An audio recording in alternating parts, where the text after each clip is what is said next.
is question for 2021 history. I told you history is broken into 3 sections. This section A, Nigeria up to 1800.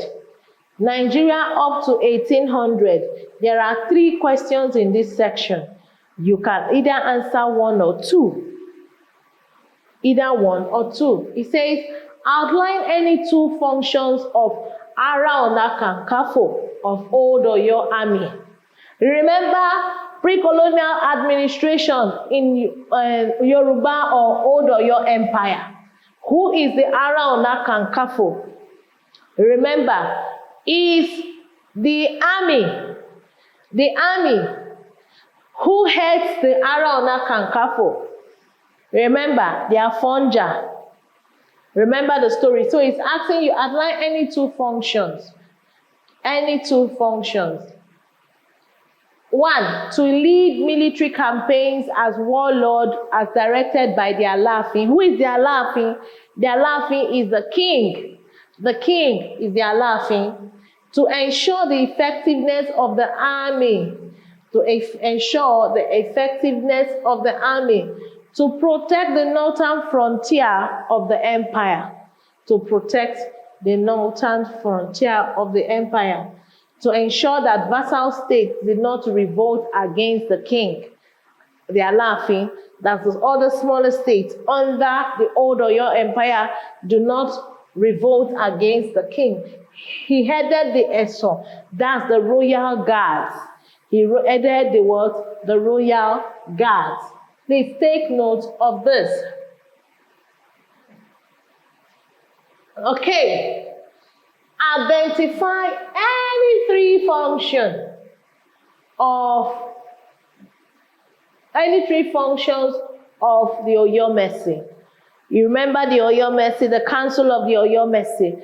The Oyomesi is the second organ in Old Oyo Empire, Yoruba administration, pre-colonial administration in Old Oyo Empire or in Yoruba land.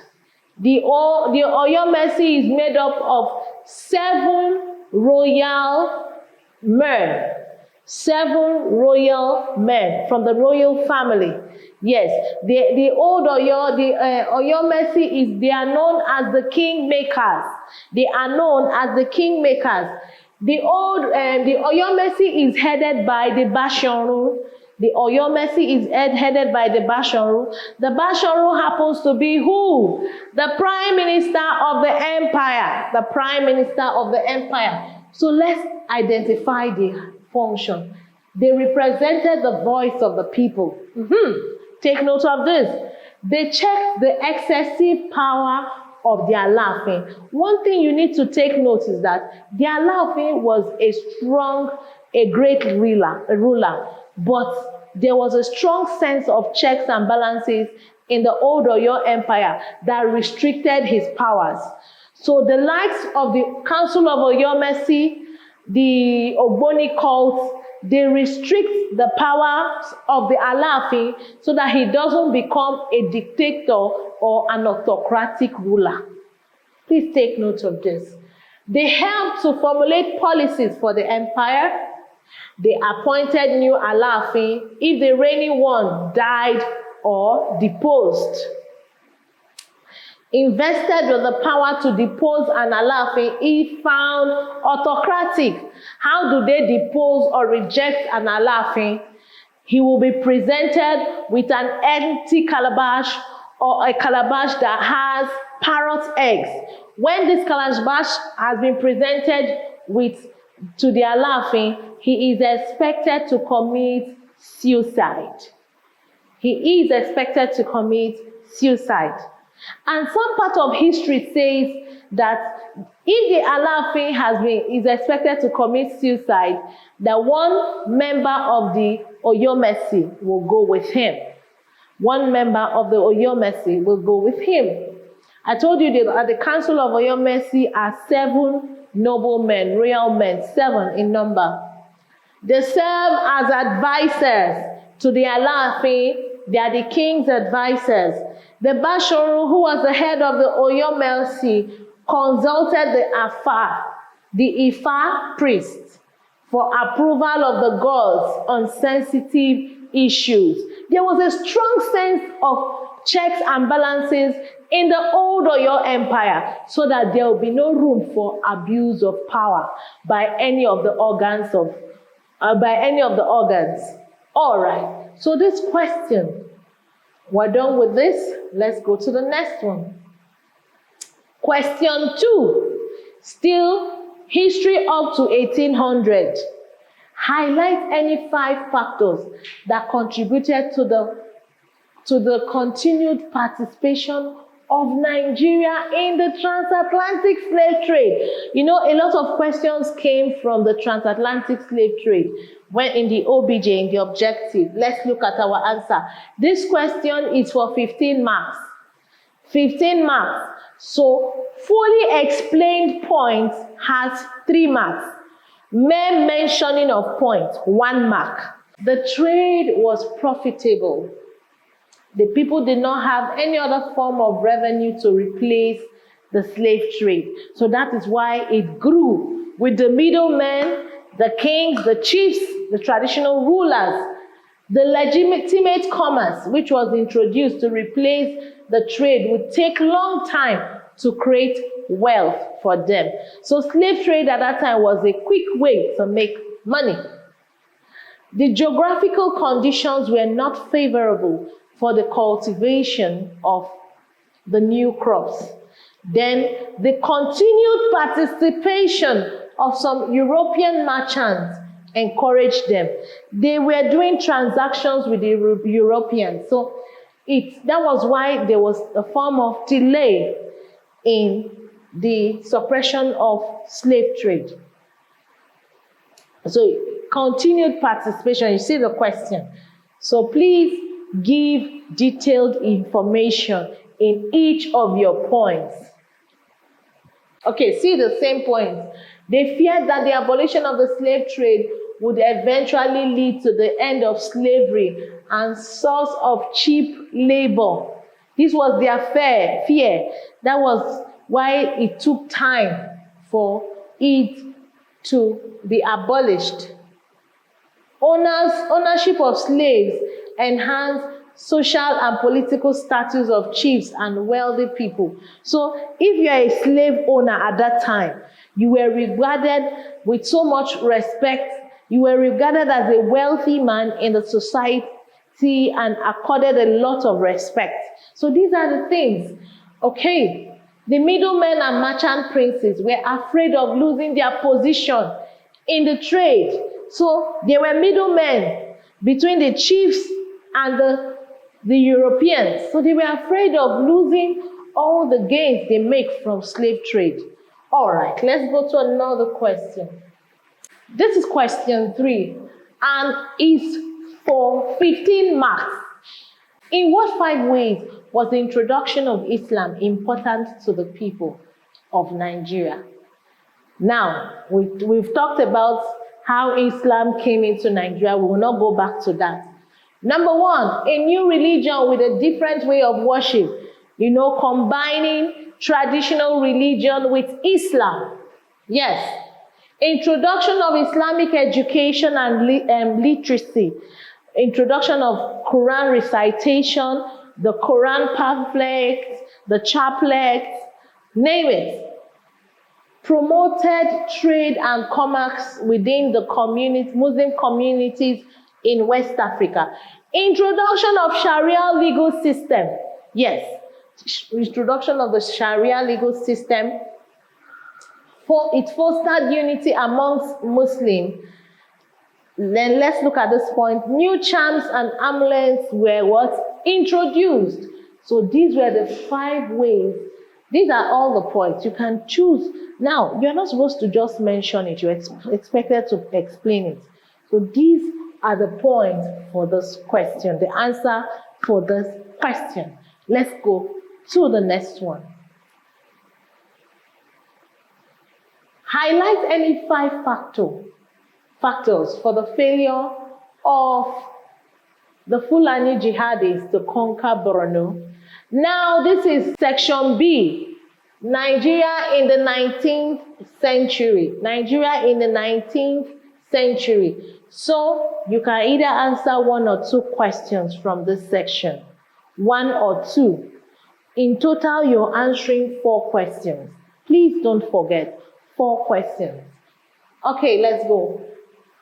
Fulani, who are the Fulani jihadists now? The Fulani jihadists, people fighting the jihad war. Now, this question has to do with the 1804 jihad war that was led by which person? Usman Dan Fodio. So, you can just give a brief history so that the examiner will know that you understand the question that has been asked. The Fulani jihadists were only mainly after-war booty and slaves. Borno soldiers were steadfast in defending their empires. So these are the points. I just want you to study them, have an understanding of what it is. I like students giving a brief introduction so that the writer, the examiner know that you understand the question that has been asked. Okay, it's still the continuation of the answer. The El Kanemi, the military leadership of El Kanemi, name them. So, question 5. Identify 5 negative effects of British consular administration on the people of Nigeria. Of the people of Nigeria. This question too is for 15 marks. Okay, it says the British consular administration deprived the chiefs and their subjects their rights by forcing them to sign several treaties which undermined their authority. Once they signed the treaty, no going back. It interfered in the domestic politics of several city-states. The next one. It challenged the supremacy and authority of the rulers, and in some cases, it led to the dethronement of chiefs and installation of their favorites. You know what happened? British conquest in Bonny, in Niger Delta. Remember the case of King Jaja of Opobo, Nana of Ishekiri, and the likes. Okay, all right, let's go. I just need you to read up. Identify any features of political organization of Benin Empire in the 19th century. The Oba of Benin headed the empire. That's one you should know. Succession to the throne was hereditary and the oldest male. The Oba's first son happens to be the successor of the throne when the Oba is no longer on seat, when he's no longer alive. The Oba made all laws and took important decisions. The Oba was assisted by a state council, Uzama, and made up of 7 notable chiefs. This question is an SS1 question, going back to 3rd term or 2nd term of SS1. Take note of this. The Egbavan consisted of 2 groups of chiefs, the town chiefs and palace chiefs, who assisted in the administration of the state.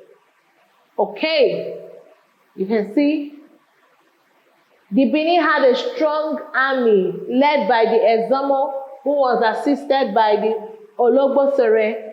Please, this is the political administration of Benin Empire. And each point you must explain for you to get your 3 marks per point. It's still the same thing. It's still the same thing. Please take notes.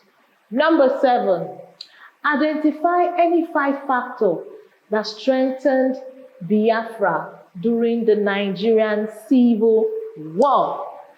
When did the Nigerian Civil War when did it happen? The Nigerian Civil War started in 1967. In 1967 and ended in 1970. It lasted for about 30 months. It lasted for about 30 months.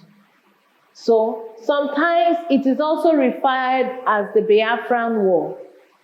Either the Nigerian Civil War or the Biafran War. Take note of this. Mass support was received from Igbo indigenes at home and abroad. Biafra succeeded in accumulating large quantity of military equipment. So you can read up. Now, when the Nigerian Civil War ended, at the end they said there was no victor, and there was no what? Vanquish. There was no victor, there was no vanquish. Please read about the Nigerian Civil War. Read the immediate cause and the remote cause. You know them, the immediate and the remote cause. All right, let's go to the next question. Yes, before we go further, each question, like I always said, each question is 3 marks per point. Total marks is 15. 3 marks per point. Total marks is 15. Outline any 5 negative effects of the colonial economy on Nigeria. What did colonialism do to the Nigerian economy? That's what they are asking you here. Let's look. The colonial economy relegated the indigenous businesses in favor of European firms. It didn't allow indigenous business to do what? To thrive. That's one of the negative effects of it. It created the growth of urban centers, relegating rural areas. Industrialization was created in the urban centers, and the rural areas had little or no development. You can't measure the development that was seen in urban centers compared to that of the rural areas. It created an uneven development in the country. That is what it did. Colonialism. The effect of colonialism in Nigeria economy, on the economy of Nigeria. Okay, it encouraged cash crop production at the expense of food crops. Cash crops are the crops that they could export from Nigeria to Europe at the expense of what? Food crops. It determined the prices of cash crops at the detriment of farmers. They were the ones that determined what the cash crops would be sold, not the farmers that planted and harvested it. They didn't think of the stress, the transport, everything that the farmers would go through. It was the colonial masters that determined this. Roads, railway, and ports were purposely built to convey raw materials to Britain, not to link the whole country. So that was why they made railways, ports, and roads, just to convey raw materials from Nigeria to Britain. It promoted external trade instead of what? Internal trade. It also established banks that gave credit facility mostly to Europeans, not to Nigerians. Okay, all right. 9A says, name any 3 military head of states in Nigeria. We've had mainly military rule in Nigeria. We've had the likes of who? Yakubu Gowon, Aguiyi Ironsi, Muritala Mohammed, Idiagmo, name them. Sani Abacha, Babangida, name them. Abdusalam Abubakar. So this question is for 3 marks. Each point that you mention and it's correct, you have a mark. Each point that you mention and it's correct, you have a mark. Let's go to the next slide. Question B. Highlight any 4 achievements of the administration of General Yakubu Gowon. Yakubu Gowon happens to be one of Nigeria's youngest military head of state when he became a leader. He was the military head of state that took over after the Civil War, and he did a lot of reconstructing. If you go back to your history books, we talked about the 3 R's, what he planned to do. So now let's look at that. It said the Gowon administration created the 12th state. The first 12 states in Nigeria, it was created during his time. It saved Nigeria from total disintegration during the Civil War. It embarked on the 3 R's. You know the 3 R's? Reconstruction, you know them. So, he did that. He reorganized the Nigerian armed forces.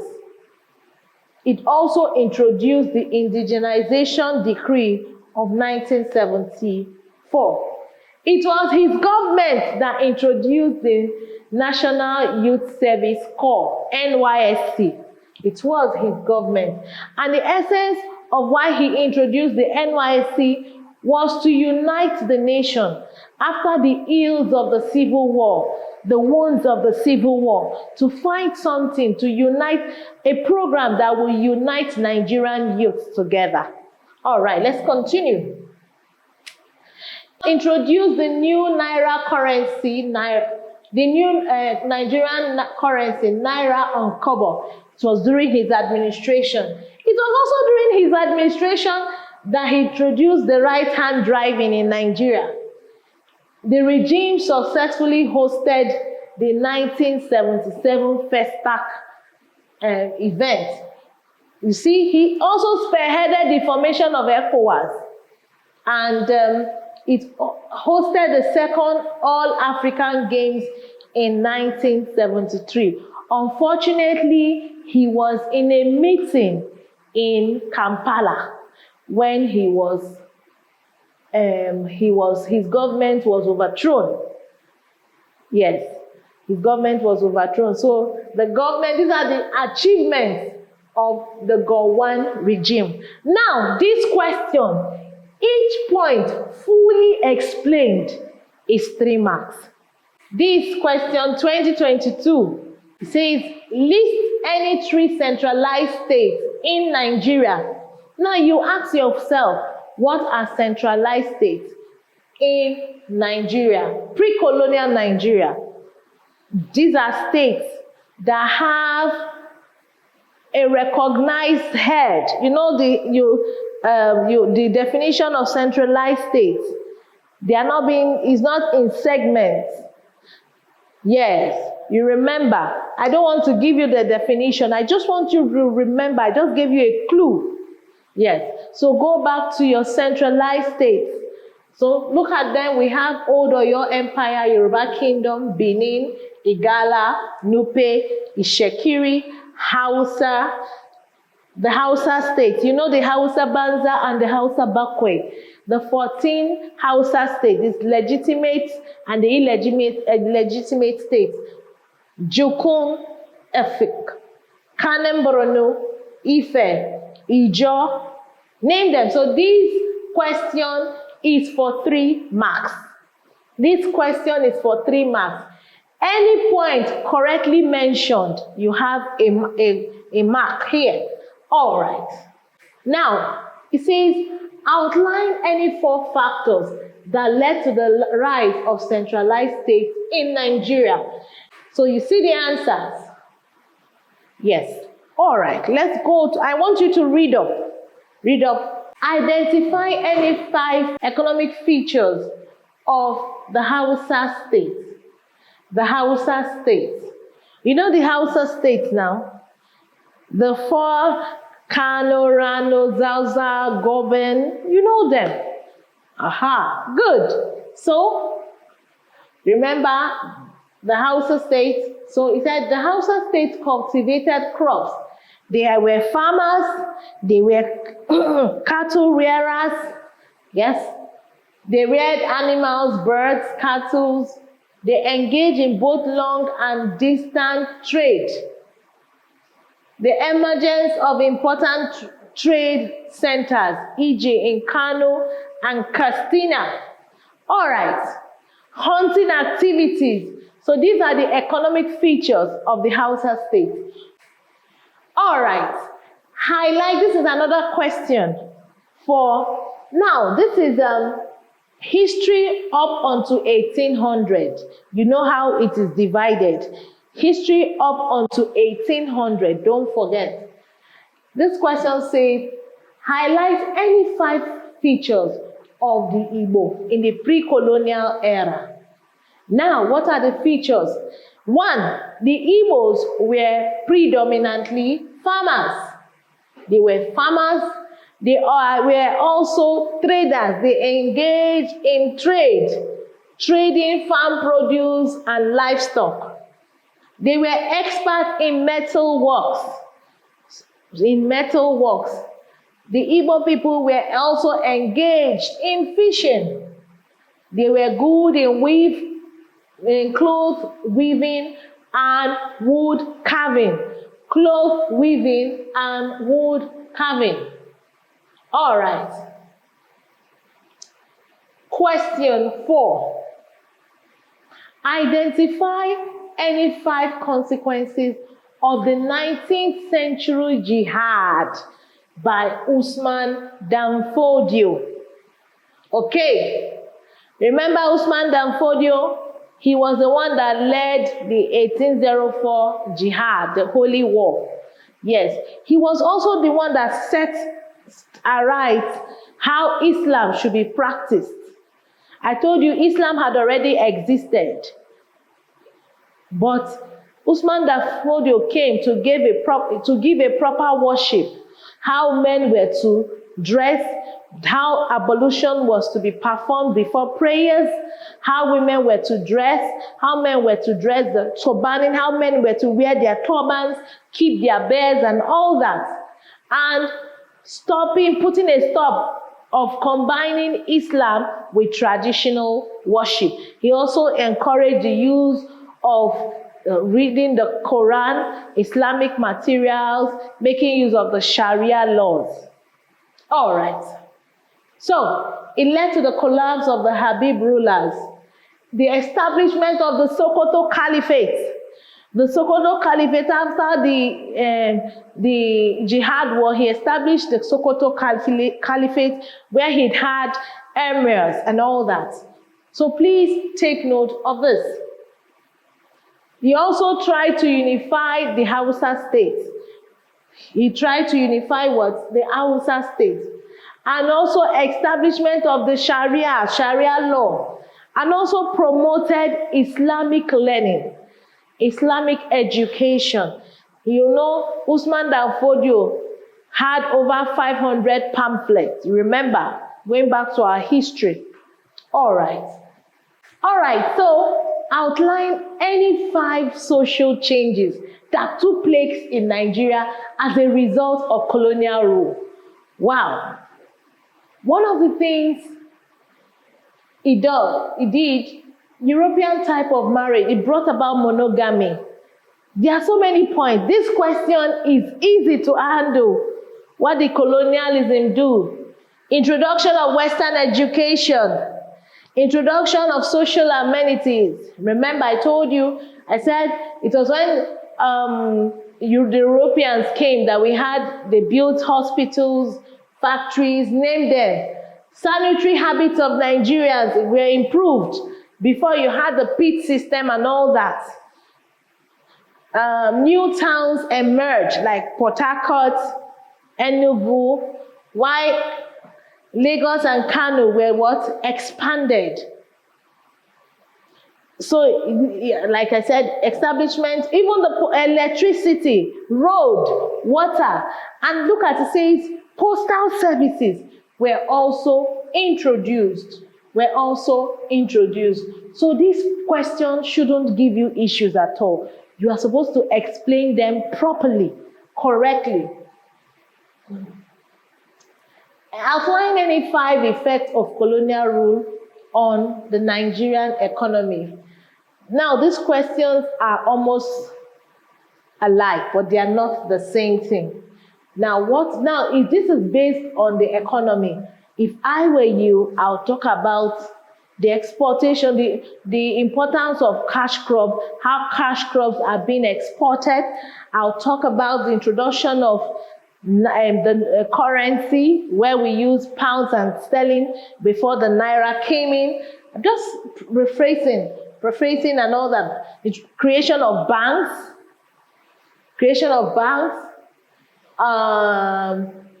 employment, the civil service. Yes, it was during the colonial period that the civil service was established. We always say that the civil service is an offshoot of the British civil service. So all these things are what colonial rule did to the Nigerian economy. It brought about telephone and telegraphs. Yes, built new roads, trading activities, railways, you name them. All right. Identify any 5 factors that led to the collapse of the First Republic. It says, lust for power to control the center. The creation of Midwest region in 1963, the 1962-63 census. Remember the census that took place. The 1963-64 federal election crisis. The regional crisis of the Action Group. The Tea riots of 1964. So these are all the points that led to the First Republic. Highlight any 5 factors that increased nationalist demands for independence after 1945. Okay, now I hope you know that.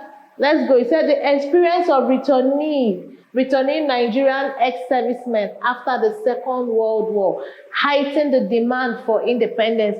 They now discovered, the ex-servicemen discovered that the Europeans were, because they fought side by side with them, they discovered that the Europeans were just mere humans like them.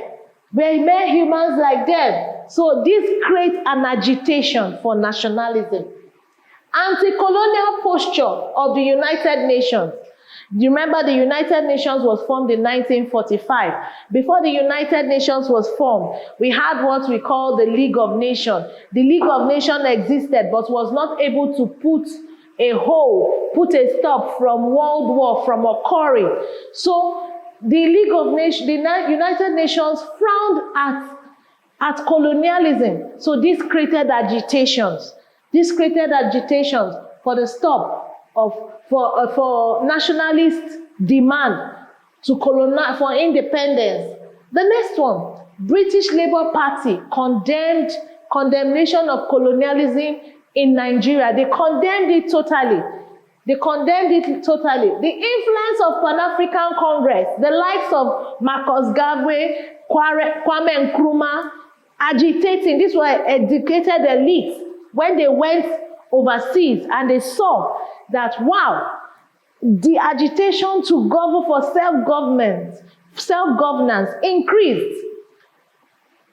Loss of British prestige during the Second World War. One of the things you need to take note of, the Second World War served as an eye-opener for Africans. It now made them realize that Europeans were mere humans like themselves. I told you that they fought side by side. So when they came back from that war, there was an agitation. The granting of independence to India and Pakistan by the British. So when Britain granted independence to Pakistan and India, Africans began to agitate. Nigerians began to agitate. Remember Antonio Enahoro, when he moved for the motion of self-government in the House, but it wasn't granted. The first country in West Africa to gain independence was Ghana before Nigeria. So take note of all these things. Wow, we have come to the end of our history class, tutorial class, We've talked from the objective. We looked at different years, different questions. Now, I hope you understand that history is not difficult. It's not a difficult subject to pass. One secret is for you to study. As you're studying, take note of your dates. Take note of your dates while reading your books, while telling the stories. Take note. All right, thank you, and I wish you success in your exams. Bye-bye. Take care.